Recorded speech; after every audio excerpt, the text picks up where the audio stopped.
আমার বোনের ছেলে যখন শহরে পড়তে আসে তখন আমি তাকে আমার বাড়িতে থাকতে দেই, কারণ আমি বাসায় একাই থাকতাম। আমার বড় বাইরে ছিল বলে তার সাথে এই ব্যাপারে কথা বললে সে রাজি হয়ে যায়। আমার বোনের ছেলে আমার অনেক খেয়াল রাখত, বাজার থেকে কোনো কিছু আনার প্রয়োজন হলে সে এনে দিত। একদিন হঠাৎ আমি অসুস্থ হয়ে পড়ি। তখন আমার বোনের ছেলে বলে, এখন তুমি শুধু আরাম করবে। রাতে সে আমাকে দুধ খাওয়ানোর পর ওষুধ খাইয়ে চলে যেত। সকালবেলা ঘুম থেকে উঠলে আমি অনেক শান্তি পেতাম। একদিন আমার পেটে অনেক ব্যথা হতে শুরু করে। ডাক্তারের কাছে গেলে ডাক্তার বলে আমি গর্ভবতী। এই কথা শুনে আমার তো প্রাণ বেরিয়ে যাওয়ার মতো অবস্থা হলো। বন্ধুরা, গল্পটি শুরু করার আগে আপনি যদি আমার এই ছোট চ্যানেলটির নতুন দর্শক হয়ে থাকেন তাহলে চ্যানেলটি সাবস্ক্রাইব করে আমাদের সাথে থাকবেন। ডাক্তার যখন আমাকে বলে আমি গর্ভবতী তখন আমার মাথায় আকাশ ভেঙে পড়ে। আমি আশ্চর্য হয়ে ডাক্তারের মুখের দিকে তাকিয়ে থাকি। তিনি আমাকে এমন একটা কথা বলেছিলেন, সেটা শোনার পর আমার চিন্তাভাবনা করার ক্ষমতা হারিয়ে গেছিল।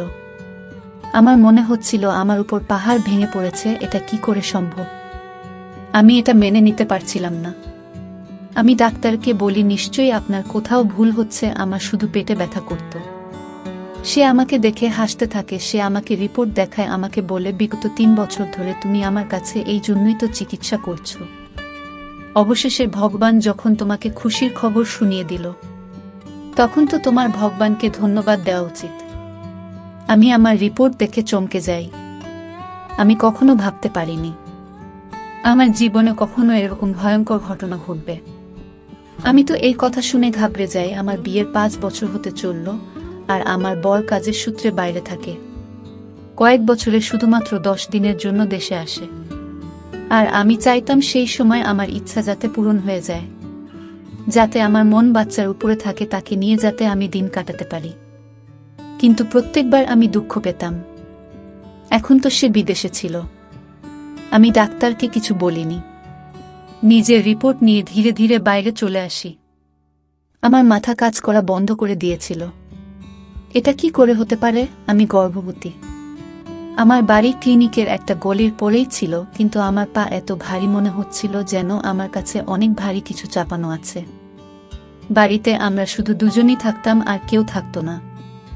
এক আমি, আর দ্বিতীয়ত ফাহিম আমার মাথা কাজ করা বন্ধ করে দেয়। ফাহিম আমার নিজের বোনের ছেলে ছিল, আমার নিজের বড় দিদির ছেলে। তার ব্যাপারে উল্টোপাল্টা কিছু চিন্তা করতে পারছিলাম না। আমি তখনই সামনে নিজের বাড়ির গেট দেখে আমি চমকে উঠি। আমার মনে হচ্ছিল ক্লিনিক থেকে বাড়ি পর্যন্ত কোনো প্রাণহীন লাশকে ধাক্কা দিয়ে এত দূর নিয়ে এসেছে। আমার গলা এমনভাবে শুকিয়ে গেছিল যে আমার নিঃশ্বাস নিতে পর্যন্ত কষ্ট হচ্ছিল। আমি দরজায় বেল বাজাই, তখনই ফাহিম এসে দরজা খুলে দেয়। আমি বাড়ির ভিতরে চলে যাই। আমাকে দেখে ফাহিম হাসতে থাকে। আমি ঘরে যেতেই সে বলে, মাসি, আজ তুমি এত দেরি করে এলে। আমি তোমার জন্য অনেক অপেক্ষা করেছি। তারপর আমি আর খিদে সহ্য করতে না পেরে খেয়ে নিয়েছি। তোমার জন্য খাবার নিয়ে আসি। সে আমার বড় দিদির ছেলে, যে চাকরির সূত্রে শহরে চলে এসেছিল, আর বিগত কিছু মাস ধরে সে আমার সাথে থাকছে। আমার স্বামীরও এ ব্যাপারে কোনো আপত্তি ছিল না। ফাহিমের ব্যাপারে সে সবকিছু জানত। তাছাড়া সে অনেক খুশি ছিল। সে আমায় খুব একটা চিন্তা করত না, ফাহিম ছিল বলে। ফাহিম বলল, মাসি, তোমার কি হয়েছে? ফাহিমের কথা শুনে আমি চমকে যাই। আমি বললাম, কিছু না, আমার খিদে নেই, মাথায় ব্যথা করছে। আমি নিজের ঘরে যাচ্ছি। এই কথা বলে আমি ঘরে চলে গেলাম। আমি রিপোর্ট টেবিলে রেখে নিজের নিষ্প্রাণ শরীর নিয়ে বসে থাকি। আমার চিন্তাশক্তি শেষ হয়ে গেছিল। ফাহিম আমার নিজের বন্ধু ছিল, আমার দিদির ছেলে। আমি তার ব্যাপারে এমন কিছু ভাবতে পারছিলাম না। আমি ভাই বোনদের মধ্যে সব থেকে ছোট ছিলাম, আর দিদি সব থেকে বড়। দিদির যখন বিয়ে হয় আমার বয়স তখন 9 বছর ছিল, আর যখন ফাহিমের জন্ম হয় তখন আমার বয়স ছিল 11 বছর। আমার বড় দিদির বাড়িতে অনেক নিয়ম ছিল, তাদের করা হুকুম ছিল। তাহলে সব হুকুম ফাহিম মেনে চলত। তাকে সবাই পছন্দ করত। কিন্তু আমার কাছে যে রিপোর্ট ছিল তাতে আমার সন্দেহ ফাহিমের উপরে হচ্ছিল। আমি আর ফাহিম ছাড়া বাড়িতে আর কোনো তৃতীয় ব্যক্তি থাকতো না যার উপর আমার সন্দেহ হবে। আমি মাথায় হাত দিয়ে চুপ করে বসেছিলাম। আমার মনে পড়ে কিছুদিন ধরে ফাহিম আমায় দুধের সাথে ওষুধ খেতে দিত, যেটা খেয়ে আমি গভীর ঘুমে আচ্ছন্ন হয়ে যেতাম। সকালে যখন আমি উঠতাম তখন অনেক আরাম লাগত। সে কি তাহলে আমাকে ঘুমের ওষুধ খাওয়াতো আর আমার ঘুমিয়ে পড়ার পর কিছু করত। ফোঁটা ফোঁটা জল আমার চোখ থেকে পড়তে থাকে। আমার একরকম অস্বস্তি হতে শুরু করে। সত্যিকারের সম্পর্কে কি মানুষ এমন করতে পারে? নিজস্ব শারীরিক চাহিদা মেটানোর জন্য মানুষ এমন করতে পারে? আমি তার মাসি ছিলাম, তার নিজের মায়ের বোন, মানে তার মায়েরই মতন। সে আমার কাছে ছেলের মতোই ছিল। আমি তার সামনে কোনো পর্দা করতাম না। তার মাথা যদি আমার ব্যাপারে এরকম ভাবেও, তবে তার মন কি করে এই পাপ, এই অন্যায় করতে সম্মতি দিল? আমি অনেক কাঁদছিলাম। আমি যে কি ভয়ঙ্কর যন্ত্রণা সহ্য করেছি তা হয়তো কেউ বুঝতেও পারবে না। আমার মনে পড়ে গেল ছোটবেলায় আমি যখন দিদির কাছে থাকতাম, তখন সে আমার কোলে বসে পড়ত। সে আমাকে মাসি না বলে মাতামাতি বলতো। আমি সবার ছোট ছিলাম আর সে দিদির প্রথম সন্তান ছিল। সেই জন্য আমার বাড়িতে সব থেকে বেশি সময় সে আমার সাথে কাটাতো। যখন আমার বিয়ে ঠিক হয় তখন সে নতুন নতুন কলেজে ভর্তি হয়েছে। সে আমাকে সোহানের নাম নিয়ে অনেক রাতও সে বলতো, তুমি এত সুন্দরী, মনমোহিনী। আর সে লম্বা চওড়া ছেলে, তার উপরে রাগী মেজাজের। মাসি, সোহান আঙ্কেলকে তোমার সাথে একদম মানাবে না। তোমার সাথে তো আমার মতো কোনো স্মার্ট ছেলেকে ভালো লাগবে। সে সবসময় সোহানের ব্যাপারে এরকম বলতো। হ্যাঁ সত্যি, আর কি করত? আমি তার দিকে অনেক রেগে রেগে তাকাতাম। আমার আর তার মধ্যে আন্ডারস্ট্যান্ডিংও অনেক ভালো ছিল। যখন সে আসতো রাতে অনেক কথা বলতো, হাসতো, মজা করত। সে এখন আমায় বলে, সোহান আঙ্কেল মনে হয় বিদেশে কোনো মেম সাহেবকে বিয়ে করে নিয়েছে, সেজন্যই তো ফিরতে চায় না। আমি তার দিকে রেগে রেগে তাকাতাম আর হাসতাম। তাকে দেখে কখনো এমন মনে হতো না যে সে আমার সাথে এমন নোংরা কাজ করতে পারে। আমি এই সবই চিন্তা করছিলাম। তখনই ফাহিম দরজায় ঠক ঠক শব্দ করে ঘরের ভিতরে এলো। তখনও তার হাতে দুধের গ্লাস, ওষুধও ছিল। সে খুব স্বাভাবিকভাবেই আমার সামনে বসল, কিন্তু সে বিছানায় বসতেই আমি ভয়ে পিছনে সরে যাই। যে সব কথা আমি ডাক্তারের থেকে শুনে এসেছিলাম, তাতে আমার জায়গায় যে কেউ থাকুক না কেন সে ভয় পেয়ে যেত। আমি একা সে সময় ফাহিমের সাথে বাড়িতে ছিলাম। সে আমাকে এভাবে ভয় পেতে দেখে অবাক হয়ে যায়। কি ব্যাপার মাসি, তুমি এত ভয় পেয়ে আছো কেন? সবকিছু ঠিক আছে তো? নাও, দুধ খাও আর আরাম করো। ফাহিম আমার দিকে গ্লাসটা এগিয়ে দেয়। আমি তার কাছ থেকে গ্লাস নিয়ে পাশে রেখে দিই। তাকে বলি, যাও এখান থেকে, আমার ঘুম পাচ্ছে। কারণ আমি জানতাম সে এখন আমার পাশে বসে তার অফিসের গল্প বলবে। যতক্ষণ না আমি গভীর ঘুমে ঘুমিয়ে পড়ি সেখান থেকে উঠবে না। আমার এরকম কথা শুনে সে ঘাবড়ে যায় আর একটু অবাক হয়ে যায়। কি ব্যাপার মাসি, তোমার শরীর ঠিক আছে তো? হয়তো আমায় এভাবে কথা বলতে শুনে সে চিন্তিত হয়ে গেছে। আমার তার উপর আরও রাগ হতে থাকে। কিরকম ভাবে সে আমার সামনে নাটক করছিল, যেন সে অনেক বোকা, বেচারা, কিছু জানে না আর ভীষণ ভালো মানুষ। প্রথমে তো আমার মনে হচ্ছিল যেন তার গায়ের জোরে একটা চড় মারি, তারপর রিপোর্টটা তার সামনে ছুঁড়ে মারি আর বলি, দেখো তোমার সততার প্রমাণ। আর তারপর তাকে বাড়ি থেকে বের করে দেই। আমি তাকে প্রমাণ সমেত ধরতে চাইতাম, না হলে সে অস্বীকার করবে। আমার মাথায় অনেক ব্যথা করছে। আমাকে একদম জাগিও না, আমি ঘুমাতে চাই। আমার এই কথার সামনে সে একদম চুপ হয়ে গেল আর উঠে দরজা পর্যন্ত চলে গেল। বলল, তুমি আরাম করো, আর হ্যাঁ, দুধটুকু নিশ্চয়ই খেয়ে নিও। আমাকে আবার দুধ খাওয়ার কথা বলে সে ঘর থেকে বেরিয়ে চলে গেল। আমি এটা জানতে চাইতাম, দুধে ওষুধ মিশিয়ে তাকে খাইয়ে সে কি এমন নোংরা কাজ আমার সাথে করত। আমি সেই দুধের গ্লাসটা জানলা দিয়ে বাইরে ফেলে দিই। সেই জানলাটা রাস্তার দিকে ছিল। ওষুধটা রেখে দিয়ে ঘরের লাইট বন্ধ করে আমি ঘুমিয়ে পড়ি। এখন আমি সেই সময়ে অপেক্ষা করছিলাম যখন ফাহিম ঘরের ভিতরে ঢুকবে। আধা ঘন্টা কেটে গেছিল, কিন্তু আমার ঘরে কেউ আসেনি। তার আসার অপেক্ষা করতে করতে আমি বিরক্ত হয়ে যাই। আমার ঘুম পেতে থাকে, সেজন্য নিজে গিয়ে দেখে আসি যে সে কি করছে। আমি উঠে ঘরের বাইরে গিয়ে দেখি বারান্দা ফাঁকা ছিল, তার সামনে ঘরটা ফাহিম ছিল। আস্তে করে তার ঘরের দরজা খুলতেই আমার হুঁশ উড়ে যায়, কারণ সে তো। আমি তার ঘরের দরজা ধীরে ধীরে বন্ধ করে দিই আর ধীর পায়ে নিজের ঘরে চলে আসি। আমার মাথায় সেই কথাগুলো ঘুরতে থাকে। যখন দিদি প্রথম ফোন করে সে বলেছিল ফাহিম তো শহরে চাকরি করতে চায়, সেখানে অনেক রকমের ছেলে থাকে। আমার ফাহিম অনেক সহজ সরল, যদি কোনো উল্টোপাল্টা লোকের চক্করে ফেঁসে যায়, যদি নেশা করা শুরু করে। তুমি তো জানো আমরা কিভাবে তাকে মানুষ করেছি, কিভাবে তার দেখাশোনা করেছি। আমার ছেলে অনেক শান্ত, অনেক সৎ, কিন্তু অনেক ছেলেরা এক জায়গায় থাকলে খারাপ কাজ তো হবে। সেই জন্য তুমি যদি তাকে নিজের বাড়িতে রাখো তাহলে আমি শান্তি পাব। সেই সময় আমি ফাহিমের এই ভেবে বাড়িতে থাকতে দেই, কারণ আমি মনে করতাম সে আমার বন্ধু নয়, বরং সে আমার ছেলের মতো। আমার মাথা যন্ত্রণায় ফেটে যাচ্ছিল। আমি দেখেছিলাম আমার দিদির ছেলে সেই সময় নিজের ঘরে বসে সিগারেট খাচ্ছিল। আমার দিকে তার পিঠ ছিল, সেই জন্য সে কিছু জানতে পারেনি। আমি ধীরে তার ঘরের দরজা বন্ধ করে নিজের ঘরে ফিরে এসেছিলাম। আমি ফুল নিশ্চিত ছিলাম যে সে নিশ্চয়ই নেশা সিগারেট খাচ্ছিল। আমি কিছু বুঝতে পারছিলাম না যে কি করব আর কি করা উচিত। আমি কি করে নিজের দিদিকে সেভাবে এই ব্যাপারগুলো বলবো? আমার দিদি একজন হার্টের রোগী ছিল। যদি সে জানতে পারে যে ফাহিম আমার সাথে কি করছে, এটা শোনার সাথে সাথেই হয়তো মারা যাবে।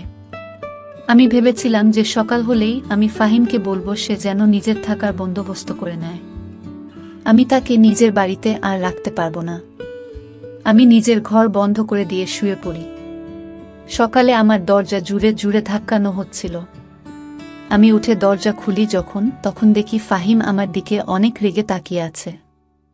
দরজা কেন বন্ধ করেছিলে তুমি? শেষে আমাকে অনেক জোরে জিজ্ঞাসা করে। সে কি যে আমাকে এভাবে জিজ্ঞাসা করবে, তার হয়তো সমস্যা হচ্ছিল, এজন্য যে আমি তার রাস্তা বন্ধ করে দিয়েছিলাম। সে যে অন্যায় আমার সাথে করছিল, হয়তো তার চাহিদা পূরণ না হওয়ার কারণে সেইভাবে আমার সাথে কথা বলছিল। আমি তাকে জিজ্ঞাসা করি, তুমি কেহ আমাকে এরকমভাবে প্রশ্ন করার? আমার এত জোর গলার আওয়াজ শুনে সেও একটু অবাক হয়ে গেল। তখন সে নরম গলায় বলে, মাসি, রাতে তোমার শরীর ঠিক ছিল না, তাই আমার চিন্তা হচ্ছিল। আমি কখন থেকে দরজার সামনে এসে তোমাকে ডাকছিলাম, কিন্তু যখন তুমি কোনো উত্তর দিচ্ছিলে না তখন আমার চিন্তা হতে শুরু করে যে না জানি তুমি বেহুশ হয়ে যাওনি। সেই জন্য আমি দরজা খোলার চেষ্টা করি, কিন্তু দরজা বন্ধ ছিল। সেই জন্য আমি চিন্তিত হয়ে যাই। তুমি দয়া করে দরজা লক করো না।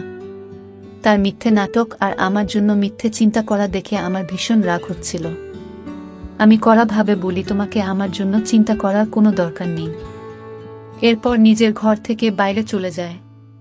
নিজের জন্য জলখাবার বানিয়ে খেয়ে পাশেই এক বান্ধবীর বাড়িতে চলে যায়। আমার পাশের বাড়িতেও আমার বয়সী একজন মেয়ে থাকত, সে বিবাহিত ছিল। যখনই আমার বর দেশের বাইরে যেত তখন সে আমার খেয়াল রাখত। আমার তার বন্ধুত্ব অনেক ভালো ছিল। তার বর আমাকে নিজের বোনের মতো দেখত। যখনই সে বাজারে যেত তখনই আমাকে জিজ্ঞাসা করত, বোন, তোমার জন্য কিছু কিনতে হবে, যদি কিছু আনতে হয় আমাকে বলো। আমি প্রায় তাকে বাজার থেকে জিনিস কিনতে দিতাম। যবে থেকে ফাহিম আসে তখন থেকে ফাহিম এসব কাজ করত। এখন আমার প্রতিবেশী সীমার সাথেই কাজ ছিল যে আমায় বর্জন করতে হবে।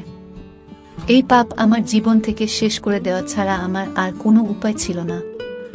আমি এটাই বুঝতে পারছিলাম না যে আমি সীমাকে কি বলবো, না জানি সে আমার ব্যাপারে কি ভাববে। কিন্তু আমার কোনো না কোনো মহিলাকে তো দরকার ছিলই। আমাকে তো কাজটা করতেই হবে, কারণ দিদিকে যদি সত্যিটা বলি তবে সে মেনে নিতে পারবে না। যদি নিজের বরকে এসব কথা বলতাম তাহলে তো সে আমাকে আর কখনো নিজের বউ বলে মেনে নিত না। আমার সংসার বরবাদ হয়ে যেত। আমি যে কি জায়গায় ফেঁসে গেছিলাম তা শুধু একমাত্র আমি ভালো করে জানতাম। আমি একজন নতুন লেডি ডাক্তারের কাছে গিয়েছিলাম আর বলেছিলাম যে যদি আমার কাজ ঠিকভাবে করে দেয় তবে তাকে আমি ভালো টাকা দেব। সে মহিলা ডাক্তার রাজি হয়ে যায়, কিন্তু সেই রাতে আমার সাথে কিছুটা এরকম হয় যা দেখে আমি কেঁপে উঠি। আমি রাতে ফিরে ফাহিমকে বলি যে আমি তোমাকে আর নিজের বাড়িতে রাখতে চাই না। সেই জন্য সে যেন 1 সপ্তাহের মধ্যে নিজের থাকার ব্যবস্থা করে নেয়। আমার কথা শুনে সে অবাক হয়ে যায়। মাসি, তুমি এসব কি বলছো? আমি তোমাকে ছেড়ে কোথায় যাব? আমার কোনো ব্যাপার না, আমি কোথাও একটা থেকে যাব, কিন্তু মাসি তুমি একা কি করে থাকবে? ফাহিমের কথা শুনে আমার রাগ হতে শুরু করে। আমি বলি, তুমি আসার আগে আমি একাই থাকতাম। যত তাড়াতাড়ি সম্ভব নিজের জন্য থাকার জায়গা খুঁজে নাও। সে কোনো উত্তর দেয় না, কিন্তু তাকে দেখে চিন্তিত মনে হচ্ছিল। আমি নিজের ঘরে এসে শুয়ে পড়ি। এখন আমি নিজের ঘরের দরজা লক করে রাখতাম। কিছুক্ষণের মধ্যেই আমি ঘুমিয়ে পড়ি। তারপর আমার আর কিছু মনে ছিল না। রাতে যখন চোখ খুলে তখন মনে হচ্ছিল যে আমার পাশে কেউ শুয়ে আছে, কিন্তু আমার ঘরে অনেক অন্ধকার ছিল। এতটাই অন্ধকার ছিল যে আমি সেই মানুষটাকে দেখতে পাচ্ছিলাম না। শুধু এটা মনে হচ্ছিল যে আমার পাশে কেউ শুয়ে আছে। আমি অনেক ভয় পেয়ে গেছিলাম। আমি তাড়াহুড়ো করে কিছু বুঝতে না পেরে চিৎকার করতে থাকি। কিছুক্ষণের মধ্যেই আমার পাশে শুয়ে থাকা মানুষটা উঠে বসে। আমার বিছানা থেকে উঠে যাওয়ার আগেই সেই মানুষ নিজের হাত দিয়ে আমার মুখ চেপে ধরে। এখন তো আমি অনেক চমকে গিয়েছিলাম। আমি নিজেকে বাঁচানোর কোনো কথা চিন্তা করার আগে সে মানুষটা বিছানার পাশে থাকা ল্যাম্প অন করে দেয়। তাকে দেখে তো আমার হুঁশ হারিয়ে যায়। আমার সামনে আমার বর ছিল কখন বাড়ি আসে। সে আমাকে কিছু না জানিয়ে হঠাৎ চলে এসেছিল। সে হাসতে থাকে, বলে তোমাকে সারপ্রাইজ দেওয়ার ছিল। যখন আমি বাড়ি ফিরি তখন ফাহিম দরজা খুলে। সে জানতো আমি এখানে আছি। যখন আমি ঘরে আসি তখন ঘর লক ছিল। তুমি জানো, জানলা দিয়ে আমাকে ভিতরে আসতে হয়েছে। তুমি তো অদ্ভুত। এখানে কি এমন অচেনা ব্যক্তি আছে যে তুমি দরজা লক করেছ? তার কথায় আমি উত্তর দিতাম। সেই সময় আমি মন থেকে অনেক ভেঙে পড়েছিলাম। সেই জন্য সোহানের গলা জড়িয়ে আমি অনেক কাঁদতে থাকি। সে ভেবেছিল যে সে ছিল না বলে আমি উদাস ছিলাম। সেজন্য এভাবে হঠাৎ তাকে সামনে দেখে কেঁদে দিয়েছি। সত্যিটা অন্য কিছু ছিল। আমি জানতাম আমার উপর দিয়ে কি ঝড় বয়ে যাচ্ছে। সে আমাকে সান্ত্বনা দিতে থাকে। সকালে যখন আমি উঠি তখনও সোহান ঘুমাচ্ছিল। আমি অনেক চিন্তিত ছিলাম। আজ আমাকে ডাক্তারের কাছে অ্যাবর্শন করতে যেতে হবে, কিন্তু সোহানের উপস্থিতিতে এটা সম্ভব নয়। আমি এটা ভেবে চিন্তিত ছিলাম যে সোহানের কাছে কি অজুহাত দেবে, কি করে এই কথাটা লুকাবো। আমি চিন্তিত হয়ে বাইরে বসেছিলাম। তখনই ফাহিম রান্নাঘর থেকে বের হয়। সে নিজের ও সকলের জলখাবার বানিয়ে টেবিলে রাখছিল। আমাকে দেখে হাসতে থাকে আর আমাকে জিজ্ঞাসা করে, মাসি মেসোকে এভাবে হঠাৎ দেখার সারপ্রাইজ পেয়ে কেমন লাগছে? আমার তাকে দেখে ঘৃণা হয় আর তাকে জিজ্ঞাসা করি, তুমি এত নাটকীয় ব্যক্তি কেন? এত ভালো মানুষের অভিনয় কিভাবে করো? তুমি লজ্জা লাগে না তোমার? একদিকে মাসি বলে ডাকো আর অন্যদিকে। আমি এসব দেখে দেখে বিরক্ত হয়ে গেছিলাম। সেই জন্য কোনো কিছু ভাবনা চিন্তা না করেই মুখে যায় এসেছিল আমি বলে দিয়েছিলাম। সে এতটাই মিলছিল। সে তখন আমাকে অবাক হয়ে দেখছিল। আমাকে বলে, মাসি কি বলছো তুমি? আমি তোমার কথা কিছু বুঝতে পারছি না। আমি এমন কি করেছি যার জন্য তুমি আমার সাথে এভাবে কথা বলছো? ফাহিমের কথায় আমি তার দিকে অবাক হয়ে দেখি আর নিজের ঘরে চলে যায়। সোহান তখন ঘুমাচ্ছিল। আলমারি থেকে নিজের রিপোর্ট বের করি আর ঘরের বাইরে চলে আসি। সিহাব টেবিলের পাশে দাঁড়িয়েছিল। আমি সেই রিপোর্ট তার মুখের উপর ছুঁড়ে মারি আর তার মুখের সাথে ধাক্কা লেগে মাটিতে পড়ে যায়। বলি, এটা পড়ো আর নিজের নোংরা মুখ নিয়ে সোহান ওঠার আগে আমার বাড়ি থেকে বিদায় হয়ে যাও। আমি ওকে রেগে রেগে এই কথাগুলো বলি, কারণ আমি চাইতাম না কোনোভাবে সোহান এই কথা জানতে পারুক। ফাহিম রিপোর্টটা মাটি থেকে তুলে খুলে যখনই সে সেই রিপোর্ট পড়ে তখন তার মুখের রং ফিকে হয়ে যায়। তার হুঁশ উড়ে যায়। তার কিছু বলার আগে সোহান বারান্দায় আসছিল। জানি না কিভাবে, কিন্তু সে সোজা ফাহিমের কাছে আসছিল। রিপোর্ট তার হাত থেকে নিয়ে পড়তে শুরু করে। সেটা দেখে তো আমার প্রাণ বেরিয়ে যাওয়ার মতো অবস্থা হয়। আমার সংসার নষ্ট হয়ে যাবে। সোহান তো আমাকে তালাক দিয়ে দেবে। আমার খুব বাজেভাবে মাথা ঘুরে যায় আর আমি পড়ে যাই। যখন আমার হুঁশ আসে তখন দেখি আমি হাসপাতালে আসছি। আমার হাত কাঁপছিল আর সোহান আমার দিকে দেখছিল। ফাহিম ও সেখানে দাঁড়িয়েছিল। আমি সোহানকে দেখে কাঁদতে থাকি। আমি বলি, আমার কোনো দোষ নেই। ফাহিম আমাকে ঘুমের ওষুধ দিত। আমি কিছু জানি না। দোহাই, আমাকে তালাক দিও না। আমি তোমাকে অনেক ভালোবাসি। আমি তোমাকে ছাড়া বাঁচতে পারবো না। আমি বিছানায় শুয়ে তার হাত ধরে তার কাছ থেকে ক্ষমা চাইছিলাম। শেষে আমার হাত ধরে বললে, তুমি চিন্তা করো না, আমি তোমাকে ছাড়ব না। আমি আবার নতুন করে তোমার টেস্ট করিয়েছি। তুমি গর্ভবতী, হয়তো অন্য কারো রিপোর্ট তোমার রিপোর্টের সাথে বদলে গিয়েছিল।